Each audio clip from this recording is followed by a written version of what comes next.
हर दिन एक भिखारी दरवाजे के पास आकर भीख मांगता था और घर का मालिक हमेशा घर के बाहर आते ही उसे देखकर फिर जाया करता। कई बार उसके लिए गालियां भी बकता। वो कहता, तू जिंदा ही क्यों है? पूरी जिंदगी ऐसे ही भीख मांगेगा क्या? धरती का बोझ क्यों बना बैठा है? और कभी कभी उस भिखारी को गुस्से में वह धक्का भी मार दिया करता।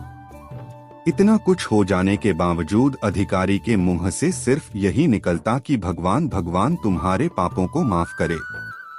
एक बार सेठ को धंधे में बड़ा नुकसान होने की खबर मिली। सेठ बहुत परेशान था कि तभी उसके दरवाजे पर वही भिखारी आया। गुस्से में अपना आपा खोते हुए सेठ ने उस भिखारी को पत्थर दे मारा। पत्थर लगने के कारण भिखारी का सर फूट गया और उसके सर से खून बहने लगा। फिर भी दर्द से कराहते हुए भिखारी ने इतना ही कहा, भगवान तुम्हारे पापा को माफ करे। भिखारी वहां से चला गया। सेठ सोच में पड़ गए। भिखारी को पत्थर मारा, फिर भी उसने सिर्फ प्रार्थना की। सेठ का गुस्सा शांत हुआ। शेर का मन शांत हुआ भिखारी का रहस्य जानने के लिए। सेठ ने भिखारी का पीछा करना शुरू कर दिया। भिखारी जहां जहां जाता सेठ उसके पीछे जाता। सेठ ने देखा कि कोई उसको खाना देता, कोई उसको मारता, कोई अपमानित करता तो कोई गाली देता। लोग भिखारी के साथ चाहे जैसा व्यवहार करते, लेकिन भिखारी सबके लिए एक ही प्रार्थना करता, भगवान तुम्हारे पाप माफ करें। अब रात होने को आई थी। भिखारी अपने घर जाने के लिए लौटा। वो अपने घर पहुंच गया, लेकिन सेठ अब भी उसका पीछा कर ही रहा था। एक पुरानी टूटी हुई खटिया पर एक बूढ़ी औरत लेटी हुई थी। काफी कमजोर और बीमार लग रही थी। वह भिखारी की पत्नी थी। अपने पति को वापस आता देख वह खाट से उठ खड़ी हुई। पत्नी ने अपने पति के भीख वाले कटोरे में देखा, उसमें सिर्फ आधी बासी रोटी थी। उसे देखकर वह बोली, आज बस इतना ही मिला, और हाँ, आपके सिर से खून निकल रहा है, ये चोट कैसे लगी? बूढ़ा भिखारी बोला, आज बस इतना ही मिला, किसी ने कुछ दिया ही नहीं। सबने गालियां दी और एक नए पत्थर भी फेंकना, इसीलिए मेरा सर फट गया। एक गहरी ठंडी सांस लेकर बूढ़ा भिखारी फिर से बोला, यह मेरे ही पापों का फल है। तुम्हें याद है कुछ सालों पहले हम कितने अमीर थे? क्या कुछ नहीं था हमारे पास? हमारे पास हर चीज जरूरत से ज्यादा थी, लेकिन हमने कभी दान नहीं किया।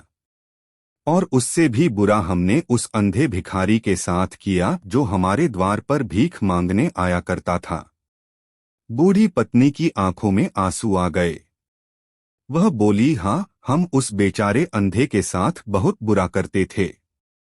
उसका अपमान करते थे। उसे खाने के लिए रोटी की जगह कागज दिया करते।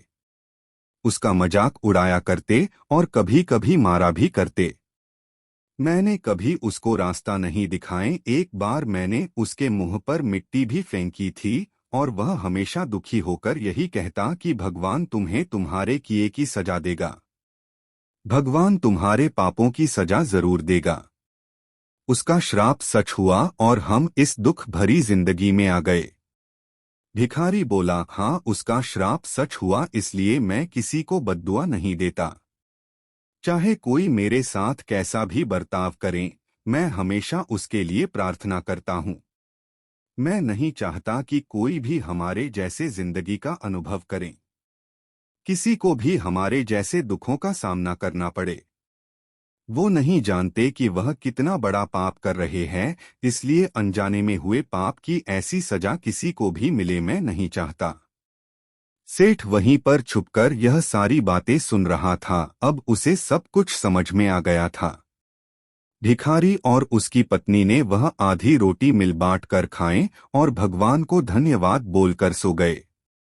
अगले दिन बड़ा भिखारी फिर से भीख मांगने गया। सेठ के घर के पास जाते हैं। सेठ ने पहले से गरम रोटियां उसके लिए निकाल कर रखी थी। उसे देते हुए सेठ विनम्रता से बोला, माफ कर दीजिए बाबा, उसे बहुत बड़ी गलती हो गई।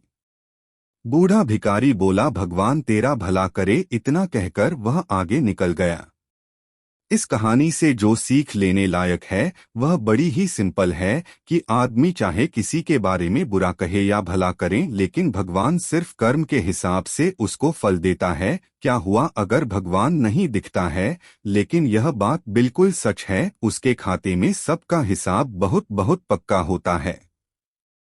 इसलिए जब किसी के लिए कुछ भी करो तो अच्छा ही करो।